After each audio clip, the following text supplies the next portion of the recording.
Welcome in to the Late Night Gamecock Show. My name is Matt Anderson, and I'm joined, as always, by my co-host Alex Jones of thebigspur.com. Alex, how you doing tonight, bud? Doing good. It's great to be back with everybody here on this. What night is? I don't even know what night it is. Wednesday night. Today is, if you listen to Coffee with JC in the mornings, you know that today is April 23rd, 2025, the day of our Lord. So it's April 23rd. A lot of stuff's happening right now in Gamecock land. We're going to talk about it all. We're going to talk about softball. We're going to talk about baseball. We'll talk a little bit of men's basketball, or a lot of men's basketball, and then a little bit of women's basketball. And then after the break tonight, we'll come back and we'll talk spring game, official or not unofficial, not official visits, but unofficial visits. And then 24/7 Sports today released the top 24/7 players in the country for the 2027 class, which, look, y'all, I know it's crazy that we're already talking 2027, but this stuff moves fast. So, Alex, how about you go ahead and hit that intro, and then we'll get right into the show.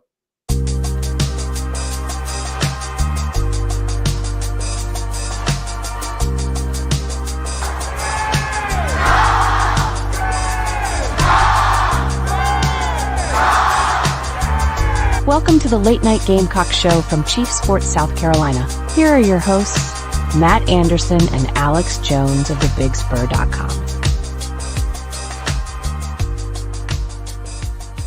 So again, welcome into the show. We're excited to bring the show to you tonight. I do want to start the show out with a quick shout out, Alex. I met Nick Babb at the spring game. And he said that he watches the show. He enjoys it. He watches all the Inside the Gamecocks content. So really want to give him a shout out. We thank everybody that watches, and we totally just, if you see us around in the community, just like say hello. It's always nice to meet fellow folks that follow the Gamecock program, and we're always happy to chat with you and just get to know you a little bit. So a big shout out there to Nick. Alex, I think we should start out. Let's start talking softball. It's a big sweep over the weekend over Kentucky. It looks like the softball team, I watched a little bit here and there, and I saw all the box scores and I saw the final scores. They pretty much dominated. Yeah, it was a great weekend for the softball team. And, you had really, it's a great weekend by the pitching staff. You had to give them credit, like giving up one run total the whole weekend. And, you had the 14-1 game that you really took care of business in. And then the 1-0 game, like pitching staff and defense continues to do it all. And then had another 7-0 game. So it's just the pitching staff. I think we've talked about how well the pitching staff has been, but the offense that continues to do its job as well. I agree with you, Alex. And we talked about it being a little bit easier back end of the schedule, and they did what good teams do. There was that 1-0 game, but then another game was a run rule, and then had a big win by, I think it was 7-2. So a 5-run win in the other game. So you're talking about 3 straight wins against SEC opponents. That RPI is still pretty high. I don't know if it's still number 1 in the country, but they're looking pretty good to host at least a regional and maybe even a super regional. And talking to people around the program, they're talking about bringing in extra seats to make this a jam-packed environment, and maybe some portable bleachers, that kind of thing, to help that 2,000 seat capacity softball field get even louder and even bigger for the softball team, which is so well deserved. And I'm so happy for Ashley Chastain Woodard and what she's doing in year 1. And she's just, she is fantastic. I'll just say that. Like, Gamecocks hit a home run there with that hire. We'll go ahead and move over to baseball, Alex. And despite how Saturday ended for the Gamecocks, the Saturday before Easter, the Gamecocks finally won a series in the SEC. Yeah, much needed, and they're going to need a few more of those here to go at the end of the season to find a way to make the way into the NCAA tournament. And, another one where did what you're supposed to do on Thursday night, got the 3-2 win, 7-2 win on Friday, and then that Saturday game, you give up, I think it was 7 runs maybe in that first inning, that gets you out of it pretty quickly. And you kind of every win with this team matters right now, just what I mentioned, trying to get to the tournament. So you need to see if you can find a way to get the sweep in that one. But you got 2 out of 3. So now I think you just kind of hope for those guys that they find a way to build on that if they can. Because, it's going to be obviously you had the North Florida game last night, the 3-2 win, but got to go on the road to Kentucky, who just took 2 out of 3 to Tennessee in Knoxville. We talk about it every week, and it's never easy in the SEC, but they got to find a way to get some good success here down the end. Yeah, SEC is tough, but it is what it is. It's what South Carolina signed up for. They know it's not going to be easy, but at the same time, getting a series win is big. Now, like you said, they're going on the road. This Kentucky team, they score in unconventional ways. They are very, very crafty, and it'll be a big test for the Gamecocks. And we'll see what happens. I think that last night's game, even though it was a 3-2 win, in extra innings, you want to have those kind of pressure moments, and you want to have the guys deliver, and they did. And South Carolina baseball, for all the naysayers out there, and look, there's a lot of things that I'm annoyed about with the baseball program. Don't get me wrong. I'm not trying to sugarcoat this, but they are winning the games they should win. Outside of Clemson, I don't believe they've dropped a non-conference game this entire season. Correct me if I'm wrong, but I don't think they have. I was going to go back and look real quick, but I'm not sure. No, I'm pretty daggum sure they haven't. Yeah. I follow it pretty closely for what we're doing. Yeah, they haven't dropped a non-conference game, and I thought Stuart Lake said it fantastically the other day. Coach Lake, we all love Stu, and the season's not over until the end of the SEC tournament, and you don't hoist that trophy, or you're not in a position to make the NCAA regionals. And baseball is the funniest sport in the world. It's a sport where you get hot at the right time. And same thing with the softball program. This baseball schedule is a little lighter towards the end of the season. So we'll see what happens. But I know that they've underachieved this year, and they can be better. Yeah, you got, I think, 4 series left to go now. You got 1 series win with the Ole Miss win. You wish you had those other 2 wins or so that you could have had in conference play. You can think about that Oklahoma one. That's really one that sticks out. But you got 4 series left now against teams with how difficult the SEC is. Every series win is going to be a good series win, no matter who you're playing. And they have opportunities. Kentucky's a solid team. Then you got Florida. You got LSU at the end of the season as well, and Auburn as well. You have your chances there. They want to try to find and build momentum, but time's still continue to run out. And I think you kind of look at it you want to at least try to find a way to get to that 12-win mark in conference play. You probably need a little bit more, to be honest. But, we'll see what they can do, and they have the opportunity. They just got to continue to build on it. Well, you say the 12-win mark, and I don't disagree, because that would put you at 12-18 in conference. You need a little bit more. Yeah. Yeah, you probably need a little bit more. I think that if you are able to win the LSU series, 12 is probably enough, because LSU is such a formidable opponent, and that is, the last series of the season. But we'll see what they do. I think they have the opportunity to get hot. Dylan Eskew obviously couldn't go on Saturday. We hope that he can go this weekend. He would be a very big boost to the starting pitching staff, and they got to continue to find ways to win, just by any means necessary. So moving on to women's basketball, Alex, Gamecocks got a big commitment from the transfer portal in Medina Akot. Am I saying that correctly? I think I am. She came from Mississippi State. She averaged, pretty close to a double-double this past season. She's taller than I am. She's 6'6", and it really, I really do think that 6'6", 6'7", 6'5" type of player manning the center position is key for Dawn Staley's teams, to be able to play inside out, to be able to gobble up rebounds. And I'll get your take, Alex. What do you think? Yeah, it's, I think one of obviously they got Latson, who's one of the best players, if the best player in transfer portal, but, Okot's one of the best ones as well. As you mentioned, being 6'6", averaging, I think he played in 34 games, started each of those 34, and averaged 11.3 points per game, 9.6 rebounds. Had the that stat up right here. Had 26 a season high against Maryland Eastern Shore, then had a crazy performance against Vanderbilt and Nashville as a 23 rebound performance to go along with 21 points. And it scored in double figures in 22 games this season, and also had double doubles in 12. So I think it's just going to bring more size to the paint for South Carolina. That's something, as you mentioned, how much success Dawn Staley's teams have had with Camila Cardoso with the size, or Aaliyah Boston, players like that. That's just going to add more to the team to go along with Joyce Edwards and Chloe Kitts, and then you got Ladson coming in along with the returner. So I thought it was a huge pickup for South Carolina for next season. And they're still in on that other girl. Gosh, can you remember her name? Knips? How do you pronounce it? Keepins. Yeah, they're still in on that, and she did visit South Carolina over the weekend, and that's always the first step.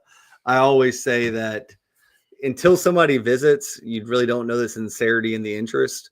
But when you visit, especially in the transfer portal, there's sincere interest. So we'll see what happens there. But Alex, I don't know if you saw it, but ESPN updated their way too early women's basketball rankings for next year, and South Carolina is back at the top. I think UConn's number 2. Can't remember who 3 and 4 is, but I think 3 is UCLA or Stanford, something like that. But like Alex and I told you a few weeks ago, this women's program is not going anywhere. They are still set up for elite success. Yeah, and you bring in, as I mentioned, a lot of talented players back. Tessa Johnson, Raven Johnson, bringing in the leading scorer from this past season in Ladson from Florida State. Like, they got a lot of talent coming back on this team, and as we have both been saying, like you just said, like they won't be anywhere, and expect them to be back in the Final Four and competing for national championships once again next year. Yeah. So now turn our attention to men's basketball. I'm not even going to try and pronounce this young man's last name. And I hope that I'm not offending him when I say Mongolian Mike, but that seems to be his moniker that a lot of people call him. Alex, do you know how to pronounce the last name at this point?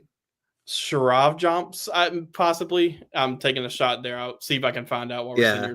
Well, no, that's fine. I mean, we'll I promise, like, by the time he takes the court for the Gamecocks, and especially in the preseason, we will know his last name and how to pronounce it. But he's a 6'9", 190-pound guard, which is a little weird to think about. I remember Chuck Idson was about 6'7", 180 pounds, maybe. And I don't think that this guy is the defender that Chuck Idson was, but he is the kind of Swiss Army knife that Chuck Idson was. And I've been racking my mind trying to find a comparison.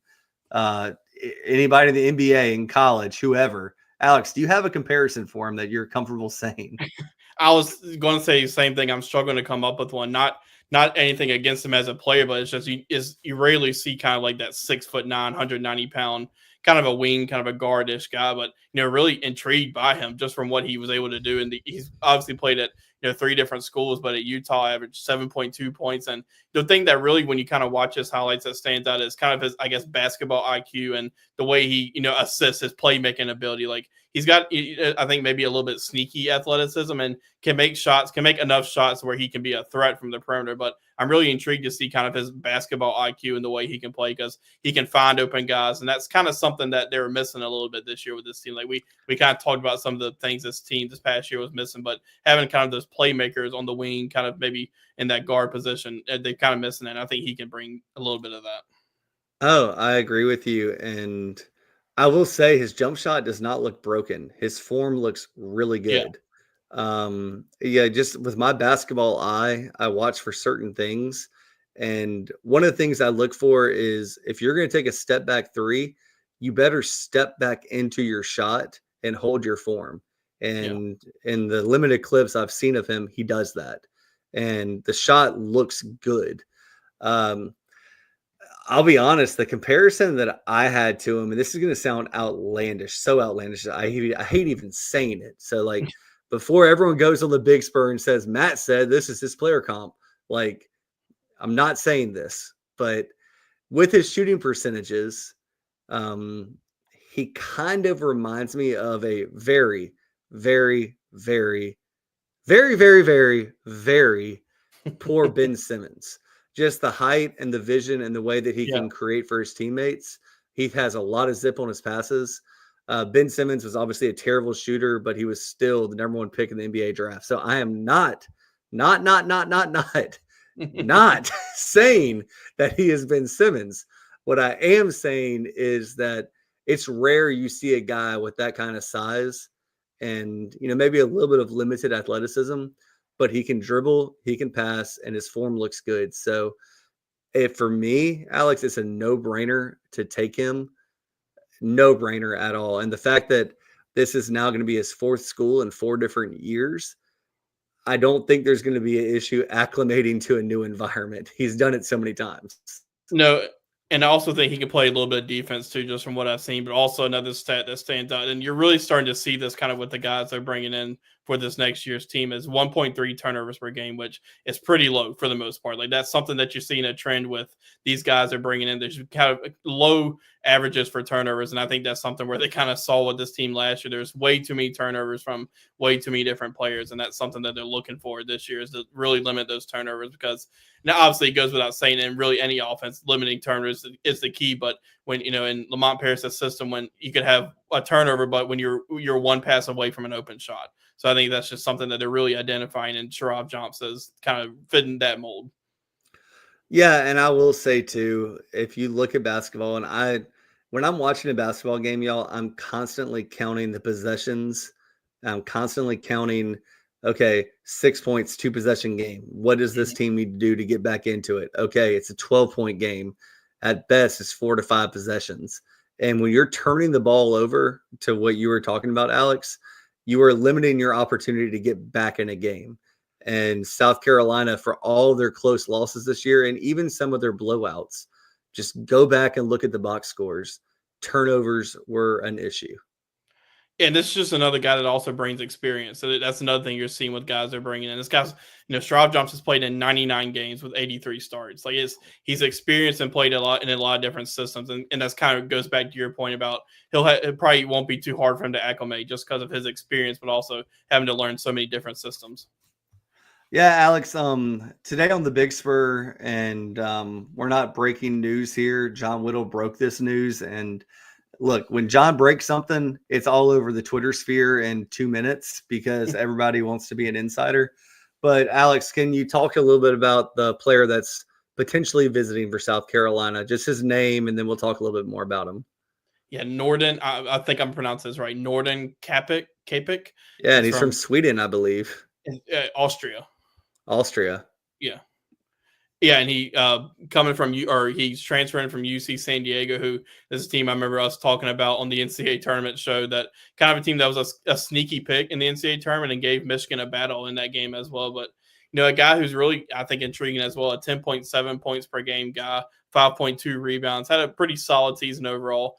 Spent 2 years at Lynn before transferring to UCSD and shoots 30.7%, but he also shoots a lot of threes. You'll see that in some of his stats. He likes to shoot the three, and kind of, I think he could be one if South Carolina does find a way to end up landing him, kind of fit that BJ Mack type of role from the 3-point line just for what he could bring to the table. And, I think it could be an interesting pickup just because we know just from in the paint how much they need to add, especially losing Colin Murray Bowles and losing what else they lost. But, I think it could be, if it works out that way, it could be an intriguing pickup.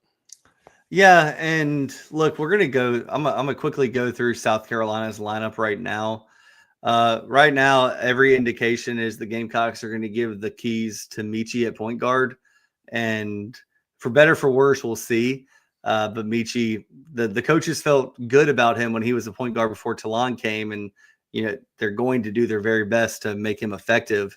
Backing him up is probably going to be Eli Ellis. We don't have to talk much about Eli. Everybody that has social media knows about him. Mongolian Mike, I'm not even going to try and pronounce the last name. Probably looks like the shooting guard at this point. So you go 6'3", 184 with Michi and 6'9", 195 with Mongolian Mike. Probably have Kobe Knox backing up Mongolian Mike. So you kind of have your 4 guards there that are going to be the rotation. And then I think small forward, power forward, and center are still kind of up for grabs. The Gamecocks still have 4 open scholarships that they can continue to mine the portal with. But at small forward, you're looking at Miles Studi and Grant Polk.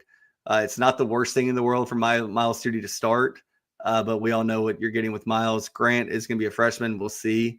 Then at power forward, Elijah Strong had solid numbers at I think it was Boston College, and we'll see what he can do in the SEC. He goes 6'8", 235. Then you have two freshmen and EJ Walker and Hayden Asiamane. I'll work on that one too. But both those guys are 6'8", 220, 230. And then at center right now, it's just Chris Isadako and Jordan Butler. Both those guys are 7 feet tall. I think the Gamecocks are still looking for potential starters at small forward, at power forward, at center. I feel like they're confident they can get by with Miles, but they don't want to have no one behind Miles. So we'll see what happens. Yeah, with 4 scholarship spots left, obviously they got some key spots to fill. Like, if the guy from UC San Diego, if he commits, like if he ends up committing, like you can see him maybe fitting in that power forward spot there. But they got a lot of different intriguing or interesting spots to fill out. Obviously we mentioned the point guard stuff, but three different spots there. I think the center spot, the Chris Isadako is really interesting to me because I think when you watch this film at Providence, or I want to know more just about what happened at Providence. Obviously, they had their own struggles this year, but when he was at St. Joseph, he showed a lot. He can shoot. He kind of that stretch 5 that Lamont Paris always looks for, and I think so. It's going to be interesting to see what else they do with these 4 other spots. Oh, I agree, and I'm going to go through really quick just what's expected to happen in the SEC because the transfer portal closed yesterday. And there might be some more paperwork that's coming through, some players that have entered that just the NCAA hasn't got through the paperwork yet. But pretty much you kind of know who's in the portal at this point. If you look at Alabama, they're still looking for a starting small forward. Really quick, Marty, Mike can definitely play the 3 as well. Kind of a potential ball handling 3. But Alabama's going to take a step back. You look at Arkansas, they're probably going to be fine. Their big thing right now is Carter Knox going to declare for the NBA draft. And then after that, they have Billy Richmond, who's a returner, former 5-star guy. Arkansas is going to be solid. Auburn, they got to wait on Tahad Pettiford. Is he going to go pro? Are they going to have to find a point guard in the portal? They kind of have their starters kind of lined up with Keyshawn Hall, Keyshawn Murray, and Abdul Bashir. But they still have 5 open spots on their roster. Yeah. The defending national champions, Florida, they picked up Xavier Lee. Xavier is a big-time kid from Harvard. He was probably one of the top 20 players in the country in the portal, but he's making a jump from the Ivy League to the SEC. Like, how do the stats carry over? They still need a shooting guard. Thomas Hall, who looked great in the NCAA tournament, is probably going to come back at small forward, but you still have Alex Condon and Ruben Chienlu, who are thinking about the NBA draft. So what do they look like? Georgia has 4 open spots on their roster. They kind of have their starters, but we saw what Georgia was, an NCAA tournament team, but they are losing a player that's probably going to be a top 10, top 15 pick in the NBA draft. Yeah. Kentucky's made moves, man. Kentucky has been working this portal. They probably look like a top 10 team in the country right now, but they're still sweating Jalon Love and Oti Owia potentially going to the NBA draft. But if those guys come back, Kentucky looks to be the class of the SEC. LSU made a big splash when they had Deaton Thomas, Rashad King, and Marquell Sutton and Michael Nwako coming in from the transfer portal. So we'll see how good they are, but they're still looking for a shooting guard. Going through it, Mississippi State, Josh Hubbard, is he going to stay or is he going to go? Mississippi State's probably going to be pretty solid, but if Josh Hubbard goes, what the heck are they? Yeah. Missouri looks okay. They're still looking for a small forward. They have 2 spots open. Oklahoma, they did bring in Xavier Brown and Nigel Pack, 2 impact transfers. But Tay Davis, is he going to go pro? They just lost Jeremiah, who's a freshman that's going to go pro and probably be a top 10 pick. Ole Miss, good God. Ole Miss, Chris Beard. We all love Chris Beard. They have 8 open roster spots right now they have to go find people for. And, they got Corin Johnson, AJ Storr, and Corey Chest from the transfer portal. And AJ Storr was a top 10 transfer last year, went to Kansas, did nothing. Tennessee, Jacoby Gillespie, I love him from Maryland at point guard. They just picked up Nate Ament, a top 5 player in the country. That's a incoming freshman. Jalen Carey is a nice transfer. Tennessee is going to be Tennessee. I think they're pretty great. Sean Miller still has 5 open spots on his squad. You look at Texas A&M, they have 9 open spots on their roster. They picked up Mackenzie Mbako, who you might remember was a Duke commitment, and then went to Indiana for 2 years, played against the Gamecocks this year. But they're still looking to fill out their roster. Vanderbilt's the last team we'll talk about. They probably look okay, but they're still Vanderbilt. I don't think they're going to be much more talented. I guess my overarching point here, Alex, is what I'm trying to get to, is that this year, 5 of the top 7, top 8 teams in the country were in the SEC. This year, there's probably going to be 6 teams ranked in the preseason top 25, but nobody better than 10th in the country. So it's not going to be as difficult as it was last year. Now, is that to say that South Carolina can just roll the ball out, go to the referee, tip the ball off, and play with the roster they have right now and make the NCAA tournament? I don't know. Losing Trace and Eaglestaff hurts, but at the same time, Trace and Eaglestaff committed to the Gamecocks, got paid handsomely, and decided to go somewhere else. And I don't even know if it was about money, quite frankly. But I know what he got at South Carolina, and it was north of 7 figures, and he decided the grass is greener somewhere else. So we talk about South Carolina having more NIL money, and just the fact that Trayson was going to get 7 figures tells you they have more money. Right. So there are still over 1,500 kids in the portal. They will be able to find 4 more guys that can be competitive. That was exactly what I was going to get to, was you see all those open spots on all these SEC teams, and not only SEC teams have these open spots, but other teams do too around the country. But as you mentioned, there are still a ton of players in the transfer portal, and there will be, as you mentioned, there'll be enough that they'll be able to find 4. And it's just now to see and how they kind of fit into the roster for next year. But you're right, there are plenty of players out there for South Carolina to go look at and evaluate. And South Carolina, people say oh, it's Moneyball. And to a certain extent it is, because if you can play Moneyball. Think about it. If you're a Gamecock fan, do you want to pay $2 million for Trace and Eaglestaff? And I'm not saying that's his number. I'm just saying, do you want to pay $2 million? Do we need to go find 10 boosters willing to give $100,000 for a player? For Trace and Eaglestaff, I wouldn't pay $2 million. Right. For Colin Murray-Boyles, I would. And you can see that the staff and the program had the money for CMB if he wanted to stay, and they still do if he wants to come back.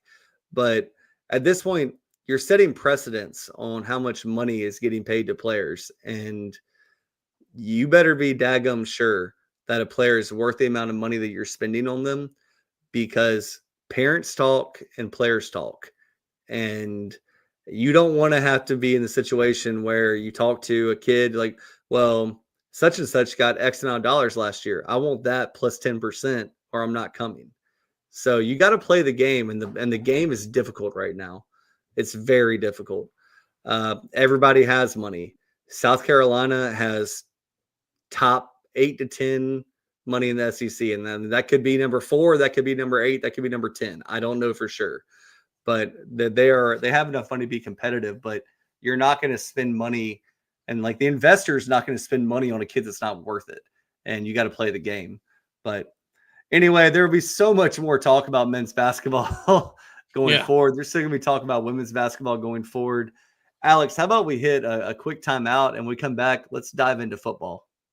Mike here for one of the better dining options in the capital city. When I first moved there, I asked people around the radio station, where are the best wings? Well, the consensus was D's Wings. That was then. Today, they still have the best wings, but it's so much more now in their new location at 415 Meeting Street in West Columbia. Yeah, they get voted the best wings on a routine basis. Yes, they get voted the best sports bar on a routine basis, but they're not just about wings, and really, they're not just a sports bar. It is a family-run local restaurant and bar with 20 TVs and 25 beers on tap. And how about these daily specials? Every Monday night at D's, you've got 75-cent wings from 4 until closing. Tacos on Tuesday. Then on Wednesday, 18 wings and a pitcher of beer for $29. You've also got ribs and oyster bucket specials on Thursday. And no matter how big the party is, 20 or more, no problem. Just call ahead of time and they'll take terrific care of you. They'll do takeout as well. And guess what? A human will answer the phone and take the order. Billy and his staff do an outstanding job. Check out D's, 415 Meeting Street in West Columbia.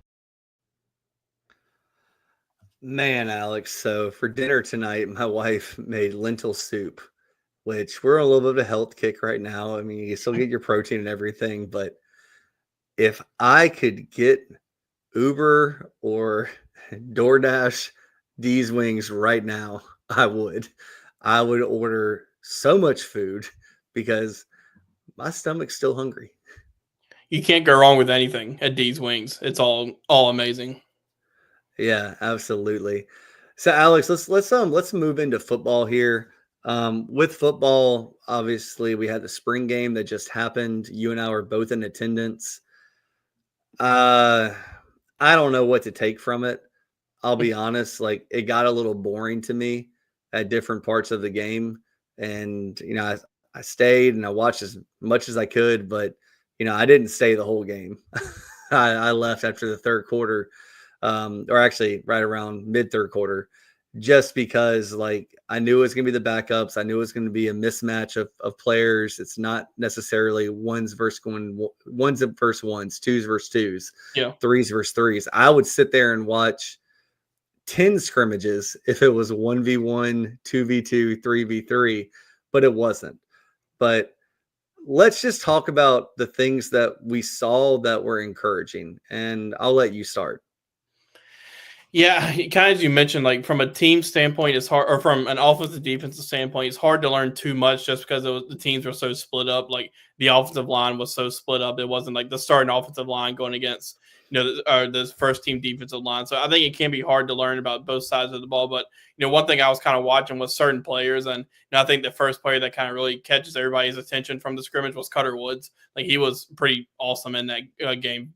Comes into the game and throws a deep ball to, deep down. I think it was like a 50-yard pass. And I think he's had a really good spring and had a really good second scrimmage. And then I think he really just capped it off strong with the spring game. And, a few other things that really kind of caught my attention player-wise was the freshman receivers and really kind of Brian Rowe and Malik Clark. Malik Clark had that nice kind of behind the shoulder, back shoulder touchdown reception. And, Brian Rowe had a nice reception from Cutter Woods where he kind of went up and got it. And I thought the freshman receivers really showed out. But then, I thought just kind of overall. And then one thing, I think kind of one of the biggest things that we saw was that field goal competition because the special teams has really been kind of one of the stories of the offseason as well, just because of everything they're losing from punter to kicker to long snapper to holder. Like they lose a lot. And Mason Love, I thought, really kind of shined in that field goal competition thing. They kind of had everybody, the whole stadium kind of creating pressure and the teams all around them. And, I thought Mason Love, I think they were kicking about 40-yard field goals or so. And he made his and with room for more. Like he could have probably made his from about 50 or so. And, I thought he punted the ball pretty well too. They did some live punts, not too live, but some live punts. And then other times they just did it where they punted and the returner caught it and they played it from there. But, I think the special teams is going to be interesting to see what happens. And, I think Mason Love, I like him at punter and I think he could be the place kicker as well. Like I was really impressed with him and his leg because I thought he was booming some of those field goals the other night. I agree with everything you said. I always look, and this is just something I've always done. I look to see like the true freshmen that enrolled early. I want to see what they look like. And it's fun for me, Alex, now because last year was the first year I went out to 7-on-7s, offensive line, defensive line camps. And I like to see if they've been able to transform their bodies over 3.5 months. And it's apparent to me that the freshmen, the early enrollee freshmen have done that. They all looked bigger. They all look stronger. I think that this team looks like a team when they get off the bus that they are, a big time college football program. They're big time strength. They're all athletic, and I'm excited for that. I think that I don't know how it would change the spring game going forward because it's still important for to have the kind of mash unit of offensive linemen playing next to each other, because you never know what's going to happen in a game, who's going to go Right. down, how you communicate. It's huge. Lenore Sellers did Lenore Sellers things when he was in the game. I thought that he was pretty accurate. I thought that he escaped pressure. There were a number of times he got called down for a sack that we all know that Lenore's would have gotten out of and run for 30 or 40 yards. And I didn't like on the Cutter Woods throw to Dre that Dre fell down, but at the same time, like, because that was probably a walk-in touchdown, but it's just, how many times has Cutter thrown to Dre? I don't know. Yeah. Okay, what have their reps been? How many reps in spring practice was Lenore's taking at one?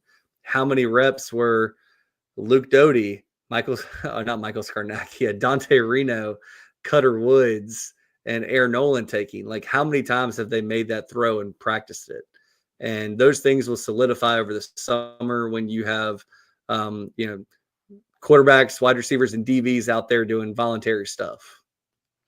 Yeah, that's why I say, I think it'd be so hard to evaluate both sides of the ball just because there are so many mix and match on all three levels, on defense and then offense as well. And, I thought just overall the biggest win for South Carolina was that you came out of it healthy.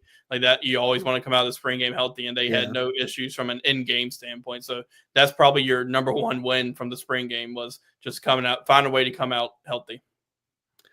Yeah, and like you said, I was impressed with Mason Love. Dylan Stewart looked unblockable. I did see, I cannot remember what sports news outlet put this out there, but they had the top 10 players in college football this upcoming year, and Lenore's and Dylan Stewart were both top 10.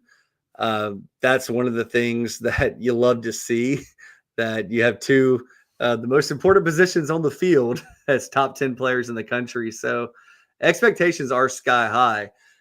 Marty, I see in the chat here that you asked, has Beamer met with all of the players already? Yeah, Shane talked about it leading up to the spring game. I think he had 37 meetings. They were all like 10 to 15 minutes in between, maybe also the day before. And look, it's perfect time to get into this. Well, actually, let me say one thing. I did talk to a source close to the program, and I said, look, I was at the spring game. Just give me a handful of names, 3 to 5, that have really shown out in spring practice that might be under the radar. And the 3 names that I got were Brian Rowe, Malik Clark, and Anthony Addison. So take that for what it's worth. That's somebody that knows this program inside and out, talks to the coaches, knows the coaches. And so, Marty, you asked if Shane's met with all the players. He has, to my knowledge, met with pretty much everybody. You got to remember there's 105 players on the roster, 85 scholarship. I know he's met with at least all the scholarship players. But anyway, that kind of led to Cam Pringle looking elsewhere. And with Cam, I can tell you that Shane said this publicly to John Whittle, that he was third on the depth chart. And I had this conversation with a friend the other day. And look, if you're third on the depth chart, you're probably developmental. And in this day and age of name, image, and likeness, transferring, being a tackle, being 6'8", 330 pounds, being a top 100 kid out of high school, even though you're third on the depth chart at South Carolina, you're running out of time to capitalize on your high school results and your high school ranking. And Alex, you're not talking about this all the time, and I'll let you say something after this, but every team in the country is looking for offensive tackles. Every team in the country is looking for defensive tackles, defensive ends, offensive linemen. And, the wide receivers and the quarterbacks, all the pretty players on the team, like, they get taken care of in the early window. And there's not many offensive linemen and defensive linemen that go into the portal early. And if they do, they get scooped up. So that's my opinion on Cam. If you want to say anything more, the floor is yours. Yeah, I was just going to add that he was one that I was really interested to see maybe, next year or even the year after that, if he stuck around, just because I think I think the potential was there. But one, I think he just obviously had some work to do coming from high school to freshman year, which, I think he took some steps as a freshman, but, I think next year would have been the year to watch for him to see what he can do on the field. Just because right now there's just a few guys that seems to be that are right there on that kind of that first team projected line that we would look at. But I think it's going to be interesting to see where he ends up, because he was a high level recruit coming out of the in-state, guy that was pretty highly ranked, and interested to see where he goes, because I think he does have some potential there. Yeah, I think so too. And the interesting thing, just remember, in the second transfer window, he cannot transfer to an SEC school. Yeah. So he's not going to be playing against the Gamecocks unless he goes to Virginia Tech, Clemson, or Miami's on the schedule coming up. So we'll see where he lands. But absolutely wish Cam the best. He's a great kid. Really fun to be around. Love Cam to death, and wish it had worked out better at South Carolina. Real quick, I'm going to give some shout outs. I'm looking on the chat row here. Richard from Kelsey Ballerina. Yeah, I met Richard a couple of weeks ago in line to get some drinks at the concert. A lot of fun. Richard's a great guy. And Richard and I might have been one of 8% of the 15,000 people at the concert that were men. So both of our significant others dragged us there, but it was a good show. And then always good to see Craig. Craig, man, hope you're having a great evening. And I know that you check out all of our shows, and we really appreciate it. But Alex, let's go back to the spring game a little bit. I want to talk about some of the visitors that were on campus. I'm not saying go through every single player. The other day, last week, I told you all the players we expected in. There were some guys that didn't make it. But Alex, if you just want to give a high level, super high level of the guys that were there, the guys to pay attention to. Yeah, it was it was a ton of visitors from a bunch of classes, and they had some 2026 guys in there, but it was really kind of the 2027 guys that are really kind of the highlights. But we'll start off with some of the 2026 guys that are in there, some of those top guys. The guys like a Carter Meadows, who's an edge from Washington, D.C. He's a number 4 edge by 24/7 Sports right now. And, South Carolina's trying to make a move there. They're going to have some competition being up there, and, maybe like a Penn State or a Michigan up there to battle for him. But, I think it was big for him to come down to South Carolina for the spring, because obviously there's some interest there. And guys like Tamarian Watkins is out there, and he's a in-state guy that they're recruiting hard. And Brian Harris, this one too. I think he just got an Alabama offer yesterday, I think maybe, and got a defensive line from Jacksonville that they've gone hard after, and big to get him back in as well. And had some of those in-state offensive linemen as well. Desmond Green was back in there, and South Carolina's still battling Georgia, I think, for him right now. But so we'll see what ends up going there. And we've talked about Julian Walker. He's the edge from Dutch Fork, and he's obviously been around the program a lot. But some going into this 2027 class, like there were some top level guys. Like DJ Jacobs and LaDamian Guyton were there. That's right now, I think, either by 24/7 Sports or the Composite, the top 2 players in the nation that were in attendance at South Carolina. I think that's one thing where the timing of the spring game helped South Carolina, just because there's nobody else they were battling spring game visits for. There's no other college spring games going on. So they could really attract a lot of these players to come in and see the environment at South Carolina and all of that. And so then you had guys like Josh Dobson was in. He's obviously, we're going to get to in a minute, but we're in the recent rankings as a top 10 player in the country, and he's an in-state cornerback from Catawba Ridge, and that's going to be a high-level recruit there, and it's going to be a high-level battle as well for a lot of these guys. And KJ Green, who's one of the top edges in the country, and he's, I think, from Stevenson High School, which is right outside of Atlanta. He told me that South Carolina is on top right now for him, and that's huge just because, he's one of the top players in the country overall, but also at that position. And, Georgia's, you have to imagine Georgia's going to be in that battle there, but South Carolina's made a pretty big move with him right now so far. And there's more 2027 guys that you can go onto the Big Spur and check out to see who all was there, but that was really kind of the highlights. But it was a loaded guest list really for 2026, but that 2027 guest list, it was high end right there. Yeah, and with all this talk about, are we going to have spring games? Are they going to be televised? Are people going to do them anymore? Is it better just to have a fan event? I don't know the answer to that.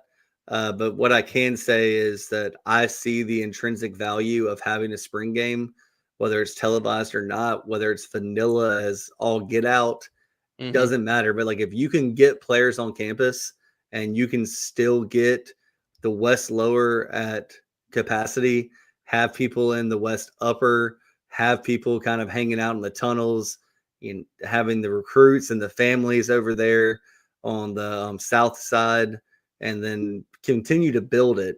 It's huge to have that. That's an unofficial visit where you get so many kids in. Yeah, and we could talk about all the things that we see from an offensive and defensive standpoint, but it's a huge recruiting event, as you mentioned, for South Carolina. It has been ever since, or really since every single one. But Shane Beamer has made it a priority, to make it a big recruiting event. And we can look back to some other spring games from last year, 2 years ago, and see the guys from the 26 class or the 25 class that were coming in that South Carolina's in the battle for or landed, and those guys were probably at the spring game. So it's just a huge way for South Carolina continue to build relationships and also start building some relationships with some of these guys in the 27 class or 28 class. So it's always a huge recruiting event, and that was no different this weekend. And it sets the table for the team camps, the 7-on-7s, the showcase camps, to get these players locked into coming to it and, seeing them compete against other guys and saying, look, we're going to have this DB in, and you're an elite wide receiver, or you're an elite DB. We're going to have this wide receiver, and we're going to make sure you get to play against him. I want to see what you got. And that's a challenge, and you want players that want to accept the challenge. Yeah. Before we move on to 2027 rankings, which is still crazy to me, do want to make some notes here. Marty, you were saying that you were wondering about transfers out, and I think that Shane was on the record saying that expect 2 to 3 more. I don't know the exact number, but a couple more to enter the transfer portal after having those conversations. I agree with the real USC. Mason Love, it exploded off of his foot and it went over the net. I have no idea how far it'd be good from. Maybe 50, 60, maybe 100. I don't know. It went a long way. I think it was 40-yard field goals they were doing in that little competition. Yeah. It looked like it was going over the net, and he could have made it from 50. Yeah, and then Craig says Colin Watkins is our next welcome home. Absolutely, that would be awesome. That is a guy the Gamecocks are all in on, probably still somehow under the radar. I don't get it. Maybe summer will be different. But hey, Big Red, what's up, man? One of my old college buddies. But Alex, before we get out of here, let's just go through the 24/7 2027 rankings and players that the Gamecocks are in on, or in-state players. And just a reminder, the Big Spur and 24/7, if you become a member, you can read every single team message board that's there. You can't post on their message boards, but you can read it. But this particular feature, the top 247, is free. So you can go back and look at this and say, okay, this is the guy Alex was talking about. So make sure that if you want to join. It's a lot of fun. It's the best Gamecock community in the world. I promise you, if you work late nights and you work nights or you work early mornings, when you log on, there will be a post from 20 minutes ago, 5 minutes ago, 90 seconds ago. It's a constant Gamecocks 24/7. And that's why we call it 24/7 sports. But Alex, let's go ahead with the 2027 kids. I know we're still a long way away, but we're going to be talking about these kids a lot in the future.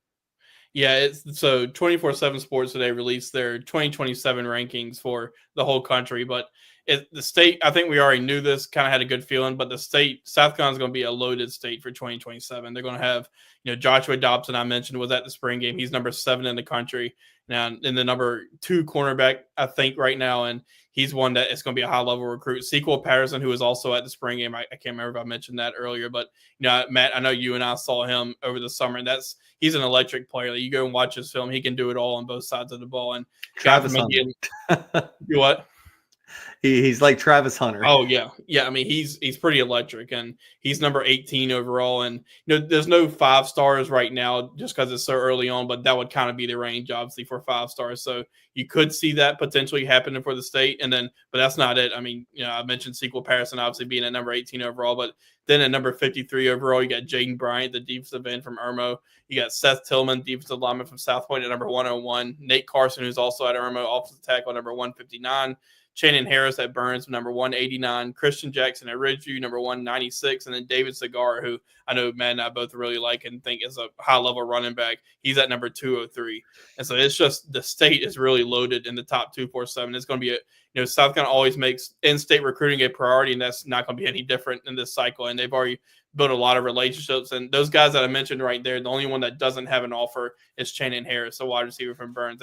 South Carolina's already offered each of those other guys above. And there's some other guys who are also included. I mentioned DJ Jacobs and LaDamian Guyton. They're number 3 and number 4 in the new update. KJ Green's number 27 overall.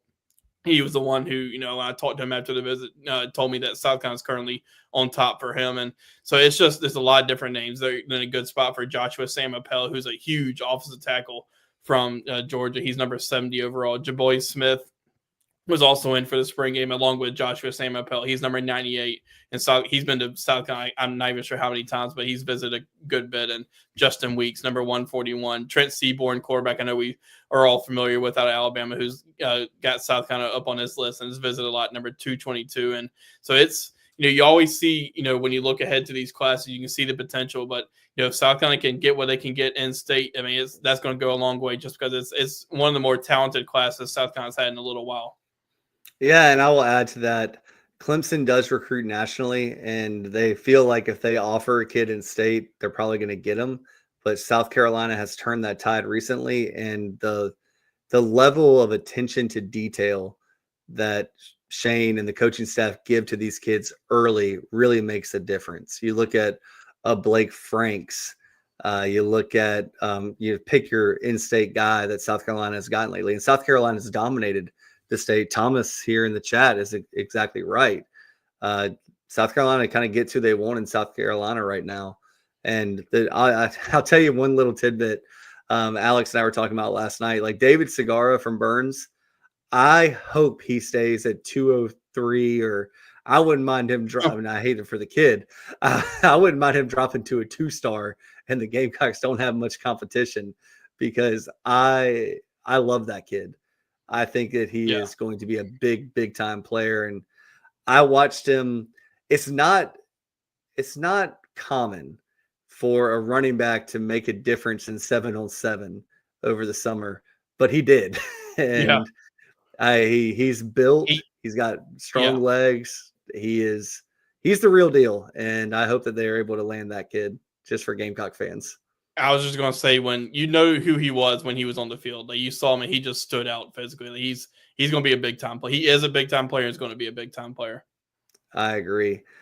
Well, I want to thank everybody for joining us tonight. This has been a lot of fun. We have so much still more to talk about. It's funny. Alex and I will talk on the phone like ahead of a show and be like, all right, man, we might got like 30, 40 minutes. And every show we find ourselves going 50 to 60 and sometimes longer.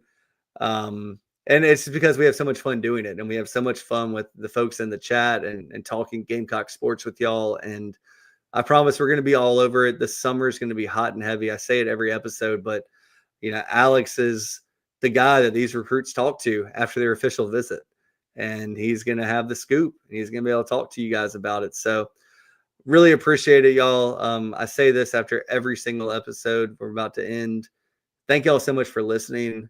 When you listen, you give us the most valuable thing you have, your time, and we always appreciate it. So for me and Alex, any parting shots?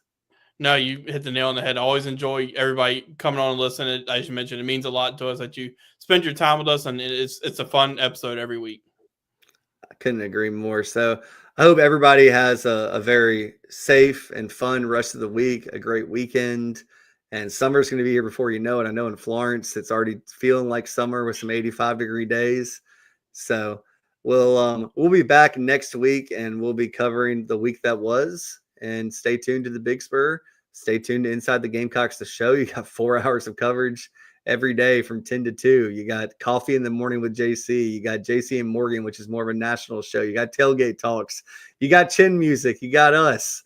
We love to keep you in the loop on Gamecocks sports and in Gamecock land. So everyone have a great rest of the evening, a great rest of the week, and we'll catch you next Wednesday. Have a good one, everybody. See ya.